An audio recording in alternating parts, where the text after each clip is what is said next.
The Lord be with you. A reading from the Holy Gospel according to Matthew. As Jesus was going up to Jerusalem, he took the 12 disciples aside by themselves and said to them on the way, "Behold, we are going up to Jerusalem, and the Son of Man will be handed over to the chief priests and the scribes, and they will condemn him to death and hand him over to the Gentiles to be mocked and scourged and crucified, and he will be raised on the third day." Then the mother of the sons of Zebedee approached Jesus with her sons and did him homage, wishing to ask him for something. He said to her, "What do you wish?" She answered him, "Command that these 2 sons of mine sit, one at your right and the other at your left, in your kingdom." Jesus said in reply, "You do not know what you are asking. Can you drink the chalice that I am going to drink?" They said to him, "We can." He replied, "My chalice you will indeed drink. But to sit at my right and at my left, this is not mine to give, but is for those for whom it has been prepared by my Father." When the 10 heard this, they became indignant at the 2 brothers. But Jesus summoned them and said, "You know that the rulers of the Gentiles lord it over them, and the great ones make their authority over them felt. But it shall not be so among you.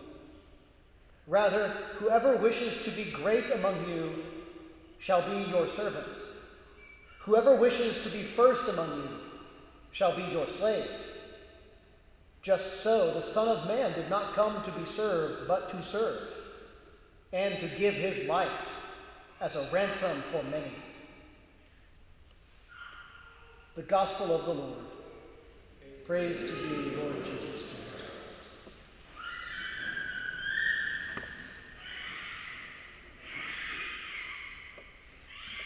It's good to have the opportunity to read this passage or engage with this somewhat amusing encounter, I find, but in the light of the resurrection. Now, the apostles we can imagine as quite free from the spirit of disagreement or indignation that for a moment fills them, the 10 anyway. The 2 brothers, James and John, the sons of thunder, they're called. Well, their mommy appears. You can imagine how easy it was to make fun of the sons of thunder when their mother appears to ask for a favor. Although Christ, in some sense, seems to see through the request, because he says, "You do not know what you're asking," and then he addresses the boys rather than the mother. It's good to return to this free from the spirit of contention that for a moment arises among the 12, or the 10 and the 2. Because what the apostles say, and even what their mother requests, is of course extraordinarily beautiful in the light of the resurrection, in the light of what Christ had just tried to tell them about his return from death on the third day. It's a principle that I have, that I didn't invent, but that I hold to strongly, that all of these seemingly dumb things the apostles do in the New Testament are always great examples to try to follow now that Christ has died and risen. So when Christ asks, "What do you want?" a good answer is, "Glory with you in heaven." That's a good answer. This is not just a slightly insane mother proposing this. An old monk mentor of mine, no longer with us, would say, every mother thinks that her children are divine, but only one mother has been correct. James and John are really great, though. I also hope, in fact, I believe that they have seats alongside Christ. He promised the 12 thrones at the end would be given to these men to judge. So it's a good request. Or again, when he asks, "Can you drink the chalice that I'm going to drink?" Well, what's the correct answer? Yes! That's what we should say. But it sounds different now than it did then. They didn't quite know what they were saying. They came to know what they meant. They meant something more beautiful than they thought they meant when they said that. Just as their mother was asking for something even more beautiful than what she thought she was asking for.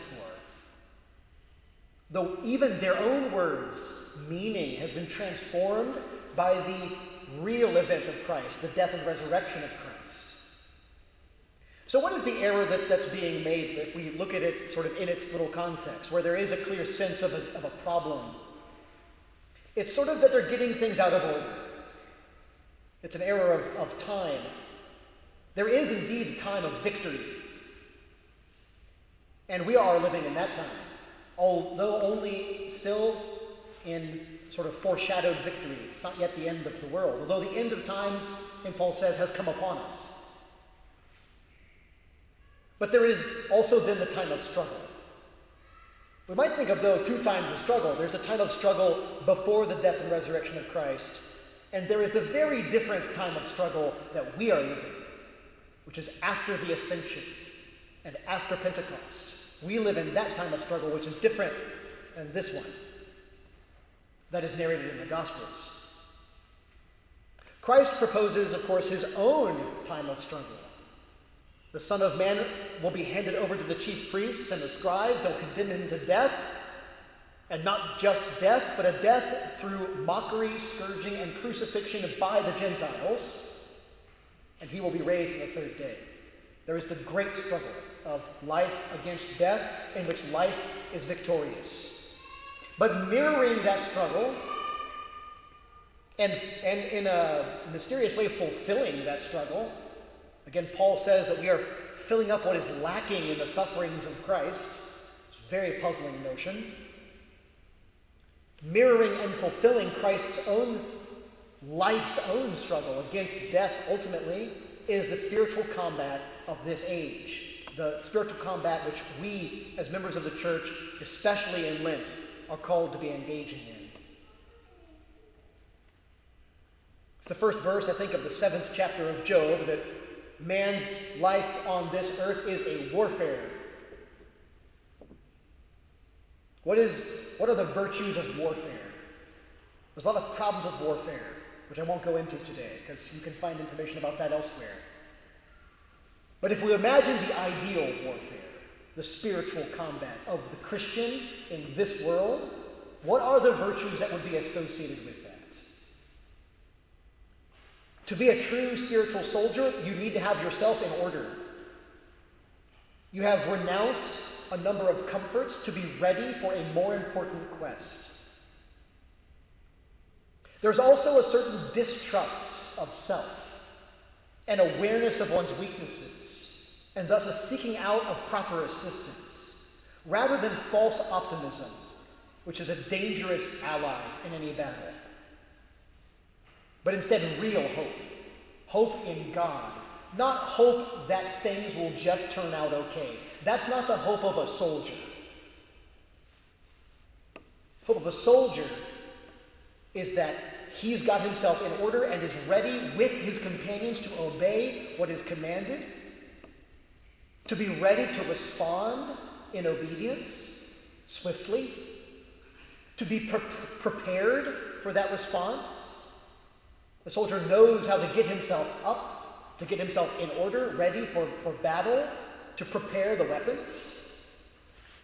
A spiritual soldier doesn't need an hour to get ready to pray, doesn't need a day with nothing else to do in which to pray or contemplate God's mysteries, but is ready to do it immediately when necessary. Has acquired knowledge of the faith and knowledge of himself. Understands prayer not as an incidental event or something you do when the group is saying the prayers, but as a practice that is his principal weapon in spiritual combat. Someone who is focused on the mission and knows, because he knows that it's a good mission or the best mission, And this helps him strive for purity of heart. To think of our lives as spiritual combat doesn't sound very fun. Except there is also a joy in, if you imagine yourself in the true spiritual combat. Like, go read St. Ignatius' meditation on the two standards if you need to get into this more clearly. St. Ignatius, also one of those great saints who was a former soldier, or kind of just a soldier, who changed sides from one less pleasant side to a much more important side. If we imagine ourselves lined up very clearly against the forces of evil, with allies around us whom we can trust on, knowing that our mission is the salvation of the world and union with Christ, there would be a delight in such engagement. Well, there's also, of course, a sort of sad feeling, which is also a wise feeling, wisdom, and a certain melancholy closely tied to each other, that in this battle, the one thing we know is we need to be ready to die. This is the one thing we know about the future of our lives, is that they will end, which is sad news.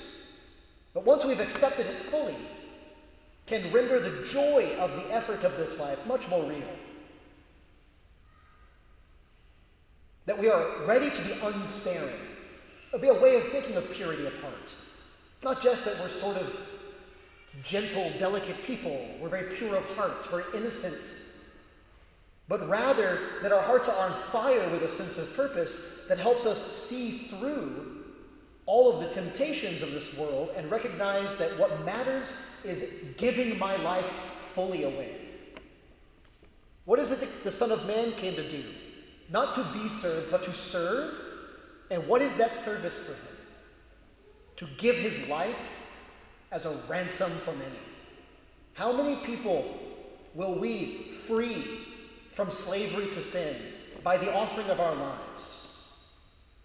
To have offered our lives, in a sense, already. We have already recognized that our lives are to be nothing but an offering. Christ does this supremely. And we are to strive to imitate him. So this time of spiritual combat, it's a challenging, difficult notion with which to understand our lives, but there is a joy and an eagerness and a zeal, a good zeal, that can fill us as a consequence.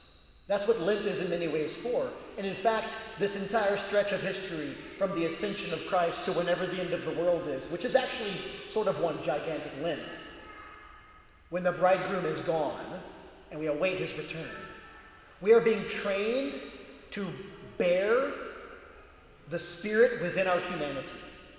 This is also why it's difficult, because it's something that it's like the wind, right? You don't know where it comes from, where it goes, but we feel its presence. We are being trained to bear the Spirit, to experience within ourselves the power of the gifts of the Spirit, and to have communion with God.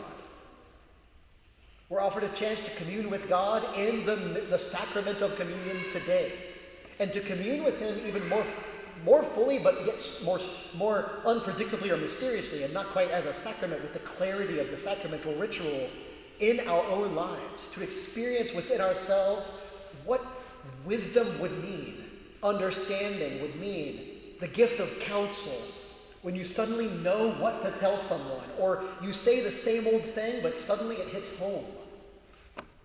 The gift of fortitude, the gift of knowledge, piety, the gift of fear of the Lord. All of these gifts that stretch out our souls so that we are ready for God's coming into our own lives. So it's not a life as a warfare, it's just this bitter experience. It's what Christ calls it. Service. Loving service for the ransom of many. It's Christ's own cup. It's the baptism with which Christ himself is baptized.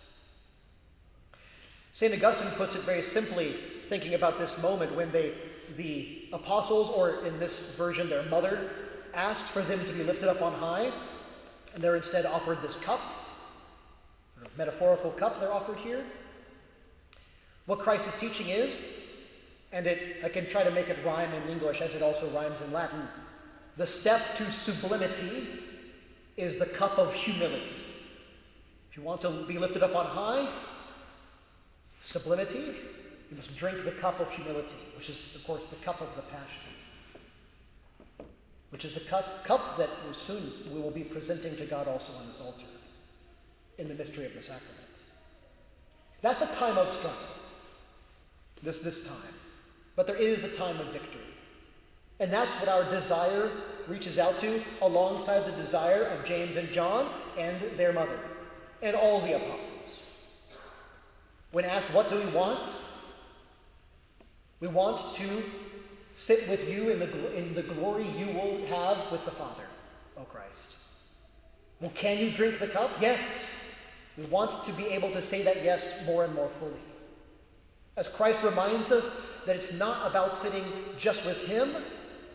It's not something, quite mysteriously, it's not something he can give us. It's something prepared by the Father, almost as if it's a surprise to Christ himself, the Son.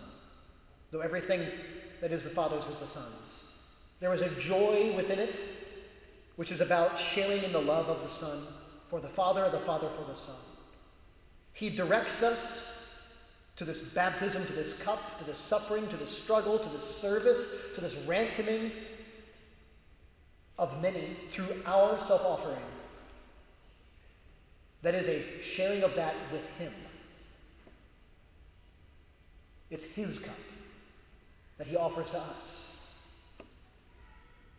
So let us, with boldness, accept whatever mission it is that Christ will be offering us in our lives.